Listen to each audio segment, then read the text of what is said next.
बात पाकिस्तान अफगानिस्तान सीमा की, जहां खबर है कि अफगानिस्तान के 15,000 तालिबानी लड़ाके उन हथियारों के साथ पहुंच चुके हैं जो अमेरिकी सेना यहां छोड़कर गई थी। दरअसल पाकिस्तान ने टीटीपी लड़ाकों को निशाना बनाने के नाम पर अफगान सीमा के करीब एयर स्ट्राइक किया। अब दावा है कि इस एयर स्ट्राइक में पाकिस्तान की एयरफोर्स से हमेशा की तरह बड़ी गलती हो गई। टीटीपी लड़ाकों की जगह पाकिस्तानी एयरफोर्स ने 46 अफगान नागरिकों को मार गिराया और अब तालिबान के लड़ाके इसका बदला लेने के लिए पाकिस्तान की सीमा पर पहुंच चुके हैं। लेकिन सबसे बड़ा सवाल है कि पाकिस्तान जैसे देश को एयर स्ट्राइक करने की हिम्मत आई कहां से?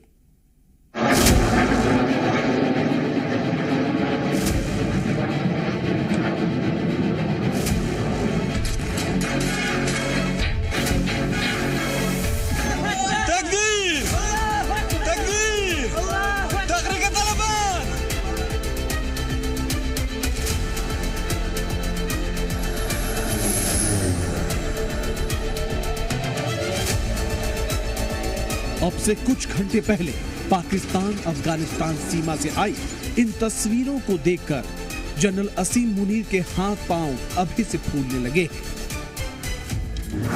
जहां तक नजर जा रही है वहां तक तालिबान फोर्स के लड़ाकू टैंकों का काफिला है।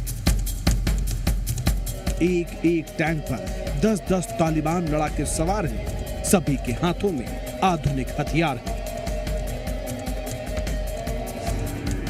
जानकारी है कि 100-200 या 500 नहीं बल्कि 16,000 तालिबानी लड़ाके पाकिस्तान की सीमा पर पहुंच चुके हैं।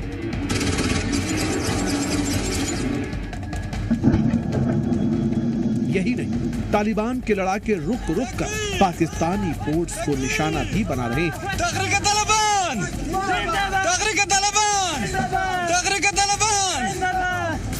ऑटोमेटिक राइफल से ताबड़तोड़ गोलियां दागी जा रही हैं। छोटे रॉकेट लॉन्चर की मदद से पाकिस्तानी सेना के फोर्स को तबाह किया जा रहा है।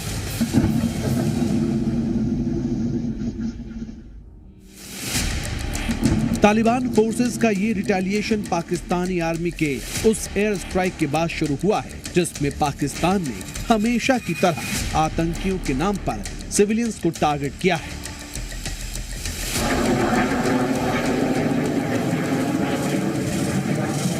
दरअसल टीटीपी के लड़ाकों को निशाना बनाते हुए पाकिस्तान की इस एयर स्ट्राइक का वीडियो भी सामने आया है।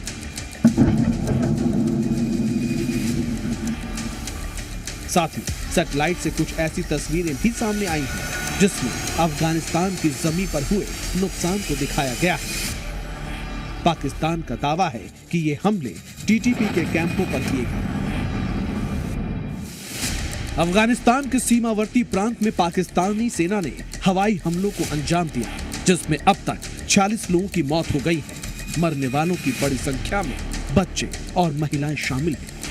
इतना ही नहीं, अफगानिस्तान में 4 जगहों पर हुए बम विस्फोट में 6 लोग घायल भी हुए। अफगानिस्तान के उन इलाकों की तस्वीरें भी सामने आई जिसमें देखा जा सकता है कि रिहायशी इलाकों को पाकिस्तान के हमले में काफी नुकसान हुआ है। हालांकि इस हवाई हमले को लेकर पाकिस्तान की तरफ से कोई टिप्पणी नहीं की गई, लेकिन इस हमले के फौरन बाद अफगान तालिबान ने जवाबी कार्रवाई करने की चेतावनी दी थी और अब हजारों की संख्या में तालिबानी लड़ाके पाकिस्तान की सीमा की तरफ पहुंच चुके हैं। अब ऐसे में सवाल है कि कंगाली और बदहाली के दलदल में फंसे जिन्ना लैंड को अफगानिस्तान पर अटैक की हिम्मत कहां से आई? दरअसल इस हमले के पीछे ड्रैगन का हाथ बताया जा रहा है। इस बात को पूरी दुनिया जानती है कि जमीनखोर चीन ने बड़े पैमाने पर पाकिस्तान में निवेश किया है और बीते कुछ दिनों में टीटीपी के लड़ाके चीन के इंजीनियरों को और प्रोजेक्ट को निशाना बना रहे थे। चीन के इसी प्रेशर में आकर पाकिस्तानी सेना ने वो कदम उठा लिया जिसकी बहुत बड़ी कीमत अब शहबाज शरीफ और आसिम मुनीर को चुकानी पड़ सकती है। पाकिस्तान ये कर क्यों रहा है? क्या हम चाइना के प्रेशर में आके ये हरकतें कर रहे हैं? क्योंकि पाकिस्तान में आए रोज जो है चाइनीज को जो है टारगेट किया जा रहा है। जाहिर है चाइना का भी प्रेशर है हम पे, क्योंकि चाइना पाकिस्तान को ये कह रहा है कि भाई आप हवाई बातें ना करें, कुछ प्रैक्टिकल करके दिखाए। तो हो सकता है पाकिस्तान ने चाइना को दिखाने के लिए, चाइना को इम्प्रेस करने के लिए काम किया हो। हाँ, मेरे ख्याल से ये भी है कि हमने कुछ प्रैक्टिकल स्टेप लिए हैं, क्योंकि चाइना कह रहा था कि हमारे इंजीनियर जो हैं वो सेफ नहीं है और हमने इतनी बड़ी इन्वेस्टमेंट कर रखी है। तो या तो ये कर दें कि हम अपनी ही मिलिट्री ले आएंगे, हम अपने सिटीजन को खुद ही सेफ्टी और सिक्योरिटी प्रोवाइड करेंगे। पाकिस्तान ने कहा कि नहीं, इससे हमारी नेशनल इंटेग्रिटी कंप्रोमाइज होती है, तो हम अपनी जो आर्मी है वही जो है चाइनीज इंजीनियर को सिक्योरिटी प्रोवाइड करेगी। सुना आपने, दरअसल पाकिस्तान की आवाम इस बात को लेकर आश्वस्त है कि ड्रैगन के दबाव में पाकिस्तान ने अफगानी सीमा में घुसपैठ कर एयर स्ट्राइक की, लेकिन पाकिस्तान के नाकाबिल लड़ाके टीटीपी कैंप की जगह आम नागरिकों के घरों में गोलियां और बम बरसाते चले गए, जिसमें 50 के करीब अफगानियों की मौत हो गई।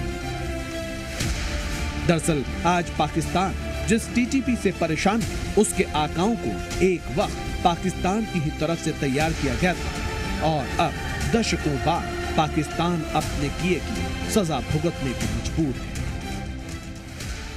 आपको नहीं लगता कि ये हमारे इदारों की नेग्लिजेंसी है या फेलियर है कि अभी तक हम पाकिस्तान में दहशतगर्दी के मामलात को कंट्रोल नहीं कर पाए? इसका मलबा या तो हम अफगानिस्तान पे डाल देते हैं या फिर हम इंडिया पे डाल देते हैं।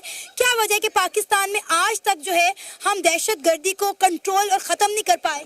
नेग्लिजेंस तो जाहिर बात है, ये जाहिर बात हम कह सकते हैं कि ज़ियाउल हक का दौर था जब से ये काम सारा शुरू हुआ है। पाकिस्तान ने डॉलर्स लेके जिहादी भर्ती किए, ठीक है, और वो करने के बाद अफगानिस्तान में रशिया के खिलाफ लड़े, ठीक है, अमेरिका को सपोर्ट किया, मतलब बिहाइंड द सीन आप कह लें। तो अब वही बंदे जो हमने पाले थे वो एट द एंड हमारे गले पड़ने ही पड़ने थे, ठीक है। और उसके बाद जो मुशर्रफ साहब ने लाल मस्जिद में ऑपरेशन किया, तो आप कह सकते हैं कि उसके बाद ये जो लोग थे वो ज़्यादा आप कह सकते हैं कि गुस्से में आए। तो स्टेट जो है उसका कहीं ना कहीं पे इनके साथ लिंक तो था। पाकिस्तान भले ही गुड टेररिज्म और बैड टेररिज्म की वकालत करता है, लेकिन दुनिया जिन्ना लैंड की हरकतों से भली भांति वाकिफ है। दुनिया जानती है कि पाकिस्तान अपनी धरती का इस्तेमाल आतंकियों की ट्रेनिंग के लिए, विदेशी मदद का इस्तेमाल दहशतगर्दों की फंडिंग के लिए और अपने पूरे एस्टैब्लिशमेंट का इस्तेमाल आतंकियों को संरक्षण देने के लिए करता है। पाकिस्तान पहले ही एक साथ कई मोर्चों पर चुनौतियों का सामना कर रहा है, जिसमें ड्रैगन का दबाव, इमरान समर्थकों का विद्रोह, पाकिस्तानी आवाम का आक्रोश, बढ़ती महंगाई और खाली होता सरकारी खजाना शामिल है। और इस सब के बीच तालिबानी फोर्सेस की ये मूवमेंट लाहौर से लेकर इस्लामाबाद तक पूरे पाकिस्तानी एस्टैब्लिशमेंट की नींद उड़ाए हुए है। ब्यूरो रिपोर्ट, जी न्यूज़।